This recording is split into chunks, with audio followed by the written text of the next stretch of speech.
WhatsApp everyone, welcome to notes. तो आज की इस वीडियो डेमोन्स्ट्रेशन में हम लोग टाइप ओ को जो है वो प्लेन नोड जैसा इस्तेमाल कर रहे होंगे। अगेन अगर आप टाइप ओ का ऑफिशियल डॉक्यूमेंटेशन पे आएंगे तो यहाँ पर अगेन टाइप ओ के मुतालिक यही मेंशन किया जाता है कि it can be used with type script. और टाइप ओ खुद भी बाकायदा जो है वो आपको ये इंस्ट्रक्शंस प्रोवाइड कर रहा होता है कि टाइप स्क्रिप्ट के साथ आप इसको बहुत अच्छे तरीके से इस्तेमाल कर सकते हैं, ठीक है। लेकिन somehow again developer to developer vary कर रहा होता है कि कुछ डेवलपर्स ऐसे होते हैं जिनको टाइप स्क्रिप्ट जो है पसंद नहीं है, तो वो बेसिकली सिंपल जावा स्क्रिप्ट के साथ भी इस टाइप ओ को इस्तेमाल कर सकते हैं, ठीक है। तो इस वीडियो के अंदर अगेन हम जो है वो टाइप ओ को कन्फिगर कर रहे होंगे विथ प्लेन जावा स्क्रिप्ट। और अगेन जावा स्क्रिप्ट के डिफरेंट जो है वो स्पेसिफिकेशन के साथ आप इसको इस्तेमाल कर सकते हैं। ES5, ES6, ES7 और ES8 तमाम के लिए आप इसको जो है वो कॉन्फ़िगर कर सकते हैं, ठीक है।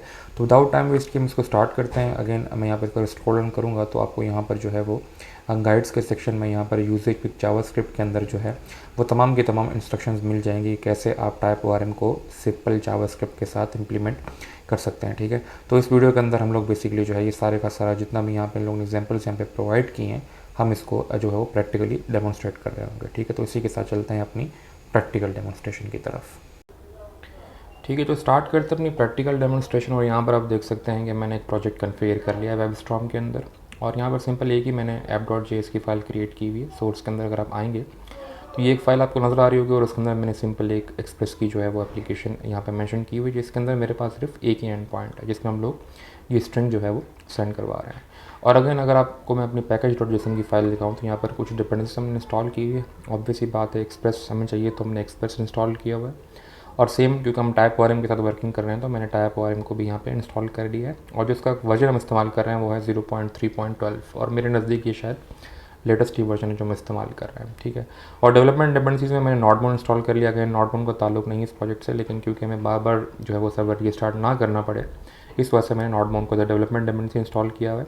और एक ही स्क्रिप्ट यहाँ पे जो है वो मैंने कन्फिगर की हुई है जो जिसके अंदर बेसिकली हम नॉटबोर्न की हेल्प लेते हुए अपने app.js के अंदर जो यहाँ पर मैंने एक्सप्रेस का सर्वर लिखा हुआ है इसको हम स्टार्ट कर रहे होंगे, ठीक है। और नॉटबोर्न ऑटोमेटिकली दिख रहा होगा कि इस फोल्डर के अंदर अगर कोई चीज़ चेंजेस आ रही होंगी तो ऑटोमेटिकली मेरे सर्वर को रीस्टार्ट कर रहा होगा, ठीक है। तो इस पॉइंट पे अगर मैं यहाँ पे अपनी इस एप्लीकेशन को अगर अप करता हूँ तो यहाँ पर देख सकते हैं कि मेरे पास सर्वर स्टार्ट पोर्ट 3000 ये वाला लॉग मेरे पास आ रहा है। और समहाउ अगर आप क्रोम पे आकर यहाँ पर रिफ्रेश करेंगे तो लोकल होस्ट 3000 पे आप देख सकते हैं कि एक्सप्रेस सर्वर वर्किंग सारी चीज़ें प्रॉपर्ली काम कर रही हैं, ठीक है। तो इस पॉइंट पे चलते हैं और टाइप ओ की वर्किंग स्टार्ट करते हैं, ठीक है। और टाइप ओ की वर्किंग के लिए आपको डेटाबेस चाहिए तो मैंने ऑलरेडी यहाँ पे डेटाबेस कन्फिगर कर लिया है जो कि अगेन टेस्ट के नाम से मैंने डेटाबेस बनाया हुआ है जिसके अंदर फ़िलहाल कोई भी टेबल्स यहाँ पे मौजूद नहीं है। अगर आप मेरा पब्लिक का स्कीमा चेक करें तो यहाँ पर कोई भी आपको टेबल नज़र नहीं आ रहा होगा, ठीक है। तो अगेन चलते हैं और यहाँ पर चाहें तो आप इसी एप्लीकेशन के अंदर जो app.js की फ़ाइल है इसी के अंदर आप अपना डेटा सोर्स इनिशियलाइज़ कर सकते हैं, लेकिन मुझे आदत है कोड को प्रॉपर्ली स्ट्रक्चर करने की। तो मैं सोर्स के अंदर आकर यहाँ पर एक नई डायरेक्टरी क्रिएट कर लेता हूँ, उसको हम db का नाम दे देते हैं और राइट क्लिक करके यहाँ पर हम एक फ़ाइल क्रिएट कर लेते हैं। सॉरी, ये मैंने गलत ऑप्शन सेलेक्ट कर लिया है, तो इट्स फाइल एंड db.js के नाम से हम फाइल बना लेते हैं, ठीक है। और यहाँ पर अगेन हम टाइप ओ को इंपोर्ट करके सारे का सारा डेटा सोर्स जो है वो इनिशियलाइज़ करेंगे। अगेन मैं वो कोड आपको जो है वो लिख के नहीं दिखाना चाह रहा क्योंकि आप लोगों का टाइम ज़्यादा वेस्ट ना हो। तो मैं आ जाता हूँ typeorm.io का ऑफिशियल साइट पे, ठीक है। और यहाँ पर अगर आप स्क्रॉल डाउन करेंगे तो आपको यूजेज विद जावास्क्रिप्ट के अंदर वो कोड मिल जाएगा। तो मैं सिंपली ये वाला कोड कॉपी करके आपको एक्सप्लेन कर देता हूँ, ठीक है। तो यहाँ पर आकर हम इसको पेस्ट कर देंगे, ठीक है। अगेन यहाँ पर इन लोगों ने वार इस्तेमाल किया है तो इसे कॉन्स्ट कर देता हूँ ताकि हमारे लिए आसानी हो जाए, ठीक है। यहाँ पे सिंपली हमने सबसे पहले टाइप ओ को इंपोर्ट किया और उसके बाद डेटा सोर्स का एक वेरिएबल क्रिएट किया type o dot data source का और उसके अंदर सारे के सारे वो पैरामीटर्स डिफाइन कर दिए हैं जिसके थ्रू हम बेसिकली जो है वो अपने डेटा सोर्स को कनेक्ट कर रहे होंगे, मतलब अपने डेटाबेस को कनेक्ट कर रहे होंगे। हमारे पास टाइप में पोस्टग्रेस ही है, होस्ट लोकल होस्ट है 5432, यूज़र नेम मेरे केस में पोस्टग्रेस है, पासवर्ड मैंने कुछ भी नहीं रखा तो ब्लैंक छोड़ दूंगा और डेटाबेस मैंने टेस्ट ही बनाया हुआ है, सिंक्रोनाइजेशन को भी ट्रू कर दिया है, ठीक है। और यहाँ पर एक और प्रॉपर्टी हम कर देते हैं दैट इज़ लॉगिंग और इसको मैं ट्रू कर लेता हूँ, ठीक है। और इसके साथ यहाँ पे एंटिटीज़ की लोकेशन प्रोवाइड की हुई, यहाँ पे उन्होंने बाय डिफ़ॉल्ट अलग से एक एंटिटी इंपोर्ट की हुई, हम इस तरह नहीं करेंगे, हम यहाँ पे इसको डिलीट कर देंगे। और मैं काम करता हूँ यहाँ पर आगे सोर्स के अंदर ही एक और नया फ़ोल्डर क्रिएट कर लेता हूँ और यहाँ पे नाम दे देता हूँ एंटिटीज़ का। मैं सारी की सारी जो एंटिटीज़ हैं वो इसी फोल्डर में रखूँगा, ठीक है। तो इसकी हमें लोकेशन प्रोवाइड करनी पड़ेगी टाइप ओ आर एम को कि सारी की सारी एंटिटीज़ कहाँ पड़ी हैं, ठीक है। तो उस केस में हम यहाँ पे पाथ को इम्पोर्ट करेंगे, ठीक है। एंड पाथ जो है यहाँ पे ऑटोमेटिकली मुझे वेबस्टॉर्म ने हेल्प कर दिया, तो पाथ डॉट ज्वाइन, और ज्वाइन के बाद जो है वो यहाँ पर हम जो है underscore current directory, and then current directory में अगर आप देखें तो हम इस वक्त यहाँ पे खड़े हैं, तो मुझे एक फ़ोल्डर अप जाना है और उसके बाद फिर एंटिटीज़ के फोल्डर की लोकेशन प्रोवाइड करनी है। तो एक फ़ोल्डर अप के लिए मैंने डॉट डॉट लगा दिया। उसके बाद हम यहाँ पे मेंशन करेंगे entities, if I can spell that right, ठीक है। एंटिटीज़ के बाद star star and then star और डॉट JS कि आप जाओ एंटिटीज़, और एंटिटीज़ के अंदर आपको जो भी फाइलें मिल रही हैं जिसका एक्सटेंशन .js है उसे एज ए एंटिटी जो है वो एक्सेप्ट कर लो, ठीक है। तो इस पॉइंट पे एक दफ़ा कंफर्म कर लेते हैं कि सारी चीज़ें प्रॉपर्ली काम कर रही हैं, बिल्कुल सही चीज़ें मेंशन की हुई हैं मैंने। सेव कर लेता हूँ, और सेव करते साथ ही यहाँ पर हम कर देंगे मॉड्यूल डॉट एक्सपोर्ट्स, और एक्सपोर्ट्स में हम डेटा सोर्स को एक्सपोर्ट कर देंगे, ठीक है। और अगर आप चाहें तो इसको यहीं पे इनिशियलाइज़ कर सकते हैं, लेकिन मैं इस तरह नहीं करना पसंद करता। मैं इसको app.js में लाकर ही इंपोर्ट करूँगा, ठीक है। तो let's import our data source that is equal to require, और इसे हम इंपोर्ट करेंगे फ्रॉम DB, एंड DB के अंदर db.js इंपोर्ट कर रहे होंगे, और हम यहाँ पर लाकर इसको इनिशियलाइज़ करेंगे। तो डेटा सोर्स डॉट इनिशियलाइज़ की स्पेलिंग एक दफ़ा देख लेते हैं। अगेन स्पेलिंग्स में वैसे वीक हूँ, तो इट्स इनिशियलाइज़, तो इसको यहाँ से कॉपी कर लें आप और यहाँ पर लाकर पेस्ट कर दें, ठीक है।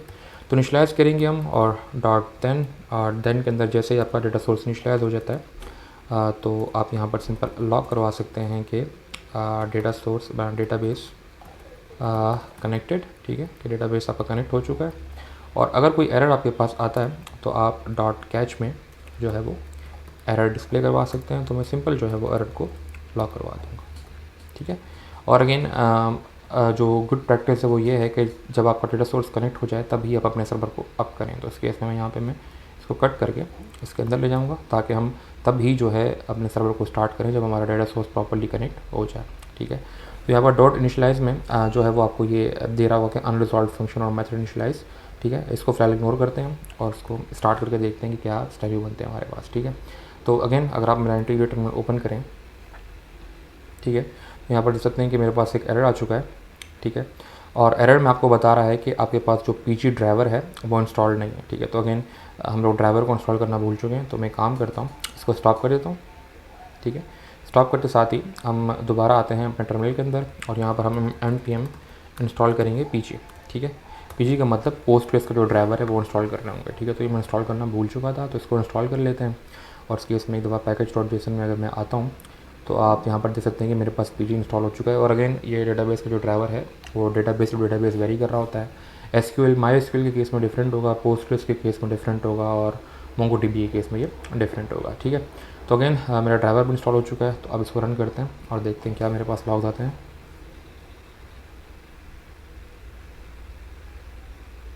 ठीक है, तो यहाँ पर आप देख सकते हैं कि डेटाबेस कनेक्टेड मेरे पास डिस्प्ले हो रहा है, और सर्वर में जो है मेरा पोर्ट 3000 पे अप हो चुका है, और यहाँ पर कुछ लॉग्स भी मुझे टाइप ORM की तरफ से नज़र आ रहे हैं, ठीक है। इसका मतलब ये कि मेरी जो एप्लीकेशन है वो प्रॉपरली जाकर मेरे डेटाबेस के साथ कनेक्ट हो चुकी है, ठीक है। और इस पॉइंट पे जो है वो अब हम अपनी एंटिटीज़ के साथ वर्किंग जो है वो स्टार्ट कर सकते हैं, ठीक है। तो स्टार्ट करते हैं एंटिटीज़ के साथ वर्किंग। तो मैं एंटिटीज़ के फोल्डर पे आता हूँ और राइट क्लिक करके हम एक नई फाइल क्रिएट कर लेते हैं, और अगेन मैं इसको जो है वो कैपिटल लेटर से स्टार्ट करता हूँ, क्योंकि एक गुड प्रैक्टिस है कि आप एंटिटीज़ को कैपिटल लेटर से मेंशन करें। तो मान लीजिए मैं जो है वो बुक के नाम की एक एंटिटी बना लेता हूँ, दैट इज़ book.js, और यहाँ पर जो है वो हम अपनी एंटिटी डिक्लेयर कर सकते हैं, ठीक है। तो एंटिटीज़ अगेन क्योंकि अब हम जावास्क्रिप्ट के साथ काम कर रहे हैं और टाइपस्क्रिप्ट के साथ काम नहीं कर रहे, तो हमें यहाँ पर एंटिटी को ऐसा ऑब्जेक्ट जो है वो डिस्प्ले करवाना होगा, ठीक है। तो उस केस में अगेन हम जो है वो कॉन्स्ट स्टार्ट करेंगे, और हम जो है वो यहाँ पर एंटिटी स्कीमा को इंपोर्ट करेंगे, दैट इज़ एंटिटी। मेरा बेहतरीन तरीका ये है कि अगर इसको मैं कोड को ना ही लिखूँ और सिंपल कॉपी पेस्ट करके दिखा दूँ, ताकि आप लोग उसको सिंपली खुद जाके इम्प्लीमेंट कर सकें, ठीक है। तो मैं क्रोम में आता हूँ और यहाँ पर हम सिंपली कोई भी एक एंटिटी का स्कीमा कॉपी कर लेते हैं, ठीक है, और कॉपी करके मैं यहाँ पे लाके पेस्ट कर देता हूँ, ठीक है। तो कोड से जो है ना वो अगेन लिख के दिखाऊंगा तो काफ़ी टाइम लग जाएगा। तो यहाँ पे वार को हटा के मैं कॉन्स्ट कर दूँगा, और सिंपली यहाँ पे मैंने कुछ भी नहीं किया, सिंपल एक एंटिटी का स्कीमा डिफाइन किया, ठीक है। और एंटिटी के स्कीमा को हमने सबसे पहले टाइप ORM से इंपोर्ट किया, और यहाँ पर हमने एक्सपोर्ट कर दिया उस न्यू एंटिटी स्कीमा के ऑब्जेक्ट को, और उस ऑब्जेक्ट के अंदर मैंने कुछ ऑप्शंस पास किए हैं जिसके अंदर सारे के सारे एंटिटी का स्ट्रक्चर होगा, ठीक है। तो मैं नाम चेंज कर देता हूँ, क्योंकि हमारे केस में यहाँ पर जो एंटिटी है वो बुक होने वाली है, ठीक है। और अगेन यहाँ पर जो टेबल का नाम है मैं बुक्स कर दूँगा जो हमारे पास डेटाबेस में बनेगा। और अगेन यहाँ पे उसने एक आईडी डिफाइन की है कॉलम्स के अंदर, जिसमें आईडी प्राइमरी की होने वाली है, टाइप इंटीजर होगा और ऑटोमेटिकली जनरेट हो रही होगी, ठीक है। और यहाँ पर बुक का नेम है तो यहाँ पे नेम के बजाय मैं कर दूँगा बुक का टाइटल, और टाइटल वेरिएबल कैरेक्टर में ही होने वाला है, ठीक है। और टाइटल के बाद अगेन मैं एक प्राइस का भी बना लेता हूँ, और प्राइस के अंदर अगेन उसका जो टाइप होगी वो वेरिएबल कैरेक्टर ही होगी, लेकिन सॉरी वेरिएबल कैरेक्टर नहीं होगी, मैं इसको कर दूंगा सिंपल इंटीजर, ठीक है, क्योंकि प्राइस हमारे पास इंटीजर में आ रहा होगा, ठीक है। और अगेन आप चाहें तो उसके अंदर फर्दर और भी कॉलम्स जो है वो ऐड कर सकते हैं, ठीक है। तो स्मार्ट में इसको सेव कर लेता हूँ, और सेव करते साथ ही जैसे ही, क्योंकि मैंने यहाँ पर अगर आप आएँ तो डेटाबेस को जब हमने डेटा सोर्स इनिशियलाइज़ किया था तो उस टाइम पे हमने एंटिटीज़ की लोकेशन प्रोवाइड कर दी थी, ठीक है। तो एक्सपेक्टेड क्या है कि हमने सिंक्रोनाइजेशन को ट्रू किया हुआ है, तो ऑटोमेटिकली टैप और हमने सारी की सारी एंटिटीज़ को जाकर डेटाबेस के टेबल्स के साथ मैप कर दिया होगा। अगर मैं अपना इंटीरियर टर्मिनल ओपन करता हूँ तो यहाँ पर आप देख सकते हैं कि जो है वो क्रिएट टेबल बुक्स के नाम से एक लॉग आया, ठीक है, जिसमें उसने आईडी जो है वो क्रिएट किए, टाइटल क्रिएट किया और प्राइस क्रिएट किया, ठीक है। और उसने जो है वो आईडी को ऐसा प्राइमरी की भी रजिस्टर कर दिया, ठीक है। तो ये क्वेरी ऑटोमेटिकली टाइप और हमने एग्जीक्यूट कर दी है। और अगर आप डेटाबेस में आते हैं तो इस पॉइंट पे अगर मैं इसको यहाँ पर आकर रिफ़्रेश करता हूँ तो यहाँ पर आप देख सकते हैं कि अभी ये रिफ़्रेश हो रहा है। और यहाँ पर जैसे मैं पब्लिक ओपन करता हूँ तो यहाँ पर देख सकते हैं कि मेरे पास एक टेबल मौजूद है। और टेबल्स के अंदर अगर आप आते हैं तो यहाँ पर आप देख सकते हैं कि मेरे पास एक बुक्स के नाम का टेबल बन चुका है, और ये वही नाम है जो हमने यहाँ प्रोवाइड किया, ठीक है। और जैसे आप इसको ओपन करेंगे इस टेबल को, यहाँ पर आप देख सकते हैं कि उसके अंदर मेरे पास 3 ही पैरामीटर्स मौजूद हैं, एक है आईडी, टाइटल एंड प्राइस, ठीक है। तो इस पॉइंट पे मेरी जो एंटिटी है वो प्रॉपर तरीके से कॉन्फ़िगर हो चुकी है। और इस पॉइंट पे जो है वो आप बेसिकली इस एंटिटी की रिपोजिटरी गेट करके इसके साथ जो है वो वर्किंग स्टार्ट कर सकते हैं, सेम उसी तरीके जिस तरीके से हम टाइप स्क्रिप्ट में कर रहे होते हैं, ठीक है। टाइप स्क्रिप्ट में क्योंकि हम जो है वो क्लास का ऑब्जेक्ट पास कर रहे होते हैं, लेकिन इस केस में हमें ये नाम प्रोवाइड करना है, ठीक है। ये नाम जब हम टाइप वन को प्रोवाइड करेंगे तो इस नाम की रिपोजिटरी हमें ऑटोमेटिकली गेट हो जाएगी, ठीक है। तो इस पॉइंट में ऐप.js में आता हूँ, इस एंड पॉइंट को हम यहाँ से रिमूव कर लेते हैं, और यहाँ पर मैं सिंपल एक तो जो है वो बुक बना लेता हूँ, तो कॉन्स्ट बुक कर लेते हैं, और एक बुक का ऑब्जेक्ट बना के, मुझे पता है बुक में आईडी ऑटोमेटिकली जनरेट हो रही होगी, लेकिन मुझे टाइटल प्रोवाइड करना पड़ेगा, तो title will be Harry Potter, ठीक है। और उस केस में मेरे पास प्राइस भी होगा, let's say price is 1500 rupees, ठीक है। ये मैंने एक बुक बना ली है, और क्योंकि मैंने इसको सेव करवाना है डेटाबेस के अंदर तो मेरी रिपोजिटरी गेट करनी पड़ेगी, तो मैं बुक की एक रिपोजिटरी भी गेट करूँगा, बुक रेपो इक्वल्स टू, हम डेटा सोर्स से जो है वो रिपोजिटरी गेट करेंगे, तो गेट रिपोजिटरी, ठीक है। और गेट रिपोजिटरी के मेथड के अंदर यहाँ पर जो है वो मुझे बताना पड़ेगा कि मैं किस चीज़ की रिपोजिटरी जो है वो गेट करना चाह रहा हूँ, ठीक है। अगर आप इसको टाइप वन के डॉक्यूमेंटेशन पे आते हैं तो यहाँ पर आपको उसका जो है वो फर्दर डॉक्यूमेंटेशन मिल जाएगी। यहाँ पे ही देख सकते हैं कि यहाँ पे इसने पोस्ट की रिपोजिटरी गेट की है, ठीक है, डॉट गेट रिपोजिटरी, और यहाँ पर उसने वो किया। तो मैं काम करता हूँ, इसी लाइन को कॉपी कर लेते हैं, और कॉपी करते साथ ही मैं यहाँ पे लाके इसको पेस्ट कर देता हूँ और चेंज कर लेते हैं, दैट इज़ कॉन्स्ट। और यहाँ पे पोस्ट रिपोजिटरी के बजाय मैं कर देता हूँ बुक रिपो, शॉर्ट कर लेते हैं, और data source dot gate repository, और यहाँ पर मैं नाम दे दूँगा बुक का, ठीक है। अब ये जो नाम है, आपने सिर्फ एक चीज़ का ध्यान रखना है कि ये जो नाम मैंने यहाँ पे इस्तेमाल किया है बुक का, ये नाम और जो आपने एंटिटी में यहाँ पर नेम डिफाइन किए सेम होने चाहिए, वरना इसको ये पता नहीं लगेगा टाइप वाले को कि आप किस एंटिटी की बात करें, ठीक है। तो बुक की रिपोजिटरी मैंने गेट कर ली है। अब मैं सिंपल यहाँ पर बुक रेपो और डॉट सेव के मेथड को इस्तेमाल कर सकता हूँ, और सेव के मेथड के अंदर हम ये बुक का ऑब्जेक्ट पास कर सकते हैं, तो इसको मैं बुक का ऑब्जेक्ट पास कर दूँगा। और क्योंकि ये सेव का मेथड एसिंक्रोनस ऑपरेशन होने वाला है, तो मैं यहाँ पे एक एसिंक इस्तेमाल करते हुए यहाँ पे अवेट करूँगा, और सिंपल हम रिस्पॉन्स में सेंड करवा देंगे रेस्ट डॉट सेंड। और सेंड में काम करता हूँ, मैं यही सेव करवा देता हूँ जो बुक सेव हुई है, ठीक है। तो उस केस में आप एक काम कर सकते हैं, इसको बुक सेव्ड के एक वेरिएबल के बराबर कर दें, ठीक है, क्योंकि मुझे पता है जब टाइप ORM कोई भी चीज़ सेव करवाता है तो वो ऑब्जेक्ट भी रिटर्न करवा देता है, ठीक है।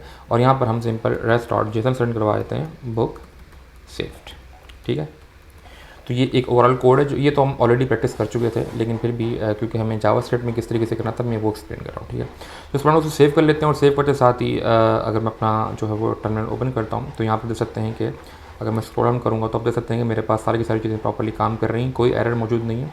अब मैं जैसे ही इस URL को हिट करूँगा तो मुझे पता है कि बुक की रिपोजिटरी गेट होगी, और बुक के ऑब्जेक्ट को ये सेव करवा कर जो है वो मुझे जेसन के फॉर्मेट में रिटर्न कर देगा, ठीक है। तो मैं अगर अपने ब्राउज़र पे आता हूँ और हम लोकल होस्ट 3000 के एंड पॉइंट को दोबारा रिफ़्रेश करके हिट करेंगे तो यहाँ पर देख सकते हैं कि मेरे पास जो है वो जेसन में रिस्पॉन्स आ रहा है, जिसके अंदर टाइटल हैरी पॉटर है, प्राइस 1500 है और ID1 जो है वो ऑटोमेटिकली टाइप ORM ने जनरेट कर दी है। ठीक है, तो ये मुझे रिटर्न में भी यही ऑब्जेक्ट मिल रहा है और इसके इसको आप डेटाबेस भी वेरीफाई कर सकते हैं। तो अगर मैं अपने डेटाबेस के अंदर आता हूँ और यहाँ पर अगर मैं बुक्स टेबल को ओपन करता हूँ तो यहाँ पर देख सकते हैं कि मेरे पास एक रिकॉर्ड जो है वो सेव हो चुका है। ठीक है, तो इस पॉइंट पे अगेन जिस तरह हम फाइंड कर रहे हैं, सेव करवा रहे हैं, इसी तरीके से आप फाइंड भी कर सकते हैं। ठीक है, तो उस केस में सिंपल मैं काम करता हूँ, इसको कमेंट कर देता हूँ और उस केस में यहाँ पर आकर सिंपल में rest.json के अंदर ही अवेट लगा दूंगा और अवेट करते ही हम कह सकते हैं कि बुक रेपो और डॉट फाइंड। ठीक है, और फाइंड का मेथड मुझे पता है एसिंक्रोनस है, तो मैंने अवेट इस्तेमाल किया। उस पॉइंट पे जितनी भी बुक्स मेरे पास डेटाबेस में एग्जिस्ट कर रही होंगी ये मुझे प्रोवाइड करके लाकर दे देगा। तो उसको सेव कर लेता हूँ और सेव करते साथ ही अगर दोबारा हम अपने क्रोम ब्राउज़र पे आते हैं और इसको मैं रिफ़्रेश करता हूँ तो इस पॉइंट पर देख सकते हैं कि मेरे पास एक ही बुक यहाँ पे आ रही है और रिटर्न में मेरे पास एक एरे मौजूद है। ठीक है, तो आप एक काम करें, मैं काम करता हूँ, एक और बुक सेव करवा लेते हैं। तो let's say I need Harry Potter 2 कर लेते हैं और यहाँ पे प्राइस उसको कर लेते हैं 2000 और यहाँ पर बुक सेव में हम बुक ऑब्जेक्ट पास कर रहे हैं और rest.json में हम जो है सिंपल फ़िलहाल के लिए बुक सेव कर लेते हैं। ठीक है, इसको सेव करवा लेते हैं। सेव करते साथ ही अगेन आते हैं अपने क्रोम ब्राउज़र की तरफ, इसको मैं रिफ़्रेश करूँगा और यहाँ पर देख सकते हैं कि मेरे पास सेकंड जो बुक है वो ऑटोमेटिकली सेव हो चुकी है।